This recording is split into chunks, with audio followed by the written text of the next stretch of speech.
It's Connor Payne, sorry.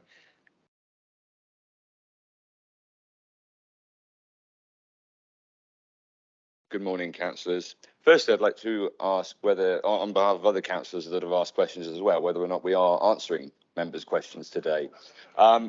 So my question that I would like answered is, as opposition spokesman for the environment, there was a commitment by our administration, in the manifesto published 10 months ago to plant 125,000 trees. I'm inclined to believe that statistic has not been achieved. It's not even been a year. A year.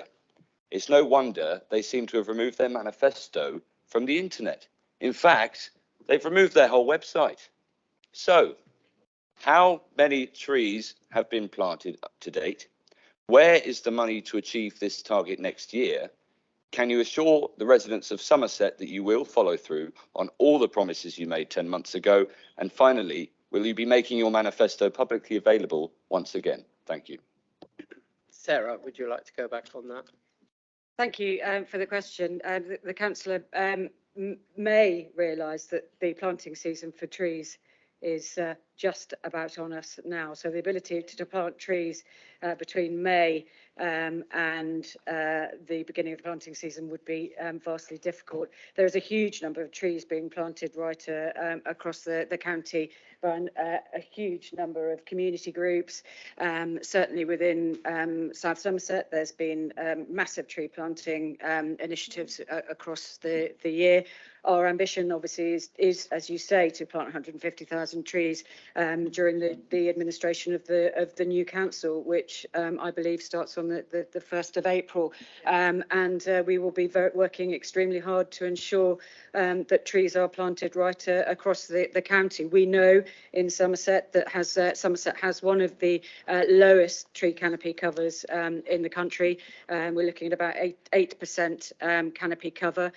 We do need to look at all sorts of interventions, and that is also on the street scene as well as in countryside. So a tree strategy is now being developed.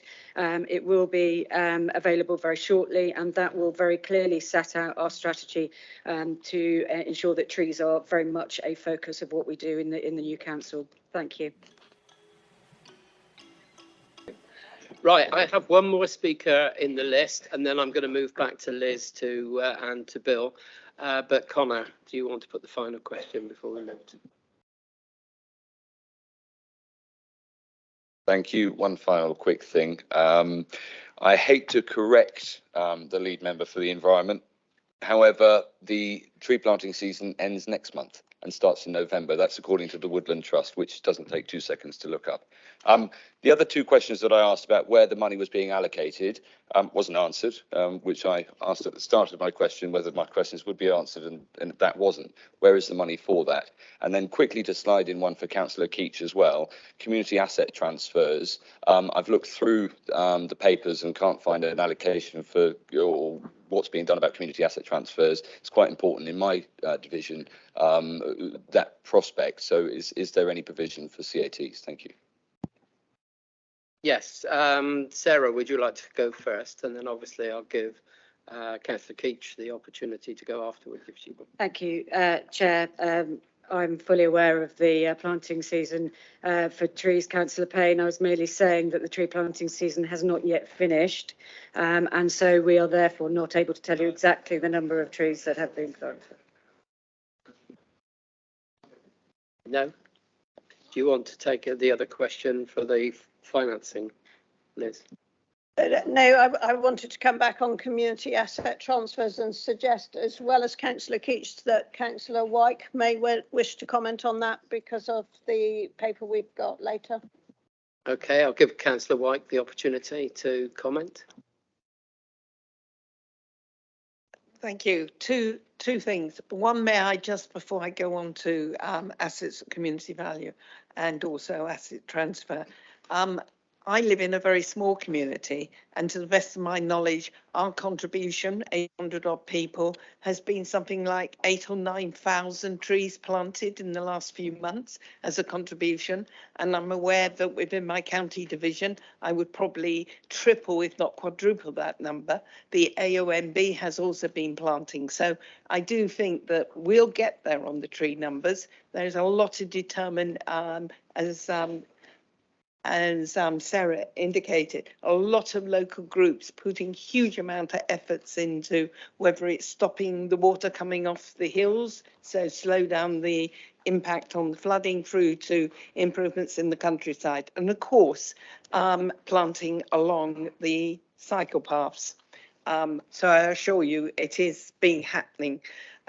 Maybe the difficult thing is actually quantifying it until the end of the tree planting season. On asset transfers, there is two things. One is I speak from experience at Mendip.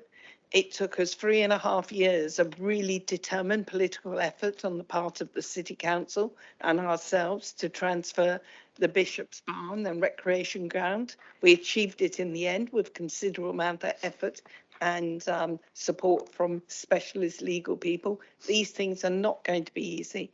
If you look at the strategy coming up, the asset management strategy, and it is high level, but you can see very clearly that within that, the 6 objectives that we are recognising that we need to rationalise our estate, and linked into that will be the development of the LCNs, because we cannot take on responsibility for the assets which are held dearly by many of our district councils and think about transferring them until we know that wherever we transfer them, that there is a strong, sustainable plan, because nothing will be more irresponsible than transferring an asset to a group of well-meaning people, and 5 years down the line, they hadn't realised the significance of the responsibility and the liabilities. So it will happen. It's not going to happen wholesale overnight, but we'll do it well to make sure there is a sustainable solution.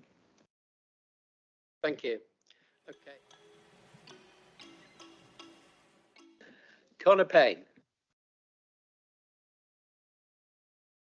Thank you. I'd like to echo what Mike said about bus times as well. The website bustimes.org is far better, and I use that a lot. Having my car broken down about 2 months ago, I'm heavily relying on bus services, friends, family to get me around the county.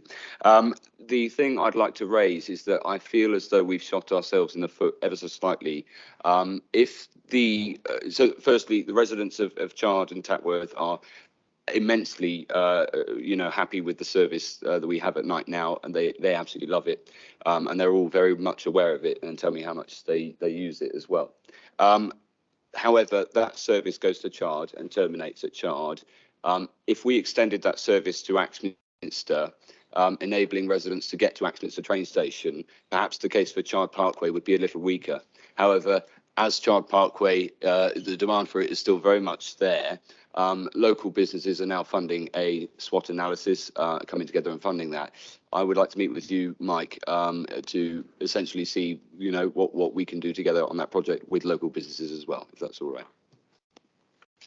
Thanks, Chair. More than happy to meet up with Councillor Payne and discuss what is a possibility. Thank you.